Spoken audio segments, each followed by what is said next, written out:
শনির সঞ্চারে 3 রাশির প্রভাব নিয়ে আমি আগে একটা ভিডিও করেছি। সেখানে আমি মেষ রাশি, বৃষ রাশি এবং মিথুন রাশি নিয়ে তাদের কী প্রভাব পড়েছে শনির গোচরে এবং তার থেকে প্রতিকার, সেই প্রতিকার সহ আমি একটা ভিডিও করেছি।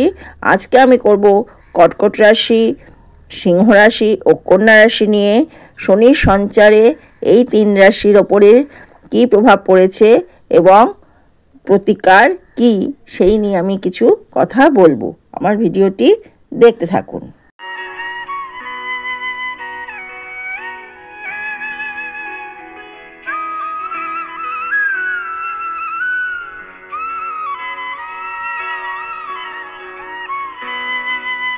শনির মীন রাশিতে গোচরের ফলে কর্কট রাশির কী সুবিধা হয়েছে বা হবে সেই নিয়ে কিছু আলোচনা করছি। কুম্ভ রাশি থেকে শনি মীন রাশিতে গোচরের ফলে কর্কট রাশির ওপর শনির কণ্টক প্রভাব শেষ হয়েছে। কর্কট রাশি জাতক জাতিকাদের জন্য শনি সপ্তম ও অষ্টম ঘরের অধিপতি। শনির আপনার ঘর নবম ঘরে প্রবেশ করেছে। তার ফলে কর্কট রাশি জাতকদের জীবনের অনেক অসুবিধা দূর হয়ে যাবে।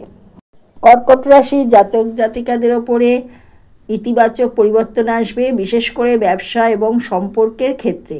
এই গোচরের প্রভাবে হঠাৎ আর্থিক লাভের সম্ভাবনা থাকবে। যদি আপনার টাকা কোথাও আটকে থাকে তাহলে আপনি তা ফিরে পেতে পারেন। তবে জুলাই থেকে নভেম্বরের মধ্যে সাবধান থাকুন, কারণ এই সময় স্বাস্থ্য সংক্রান্ত সমস্যা দেখা দিতে পারে। এবার প্রতিকারের কথা বলছি।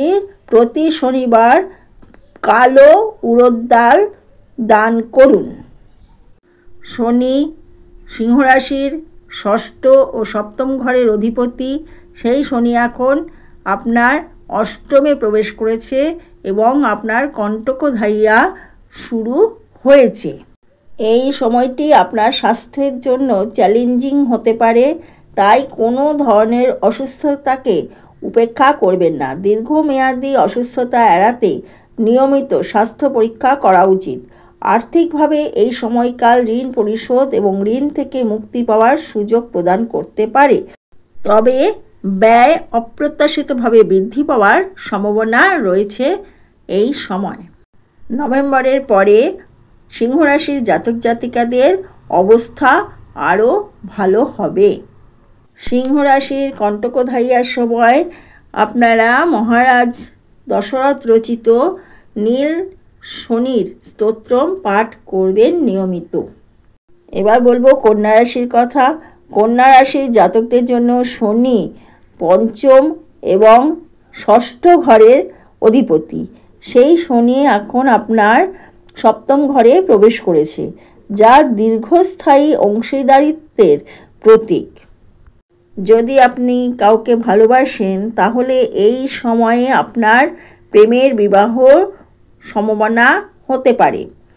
তাছাড়াও যদি আপনি বিবাহ, ব্যবসা বা অন্য কোনো প্রয়োজনীয় কাজের জন্য ব্যাংক থেকে ঋণ নেওয়ার পরিকল্পনা করেন তাহলে আপনি এতে সফল হতে পারেন। এই সময়ে আপনার ব্যবসায়িক অংশীদারিত্বের সাথে সম্পর্ক উন্নত করার দিকে মনোনিবেশ করতে হবে এবং ধৈর্য এবং সংযমের সাথে আপনারা কাজ করবেন। কন্যা রাশির রইল প্রতিকার। শনির অশুভ প্রভাব এড়াতে আপনারা অভাবীকে কম্বল দান করুন, এতে আপনাদের শনির অশুভ প্রভাব অনেকটা কম হবে। শনি কুম্ভ রাশি থেকে মীন রাশিতে গোচর করেছে, তার ফলে কর্কট রাশি, সিংহ রাশি ও কন্যা রাশির ওপর কী প্রভাব পড়েছে এবং এই প্রভাবের ফলে যে কী হতে পারে, ভালো খারাপ দুই বলেছি এবং এর সাথে প্রতিকারও বলেছি। ভিডিওটি ভালো লাগলে লাইক, কমেন্ট, শেয়ার করে দেবেন। আমার চ্যানেলে নতুন এসে থাকলে চ্যানেলটি সাবস্ক্রাইব করে দেবেন, পাশে থাকা বেল আইকনটি প্রেস করে দেবেন যাতে আপনার কাছে আমার ভিডিওর নোটিফিকেশান পৌঁছে যায়। ভিডিওটি দেখার জন্য ধন্যবাদ। নমস্কার।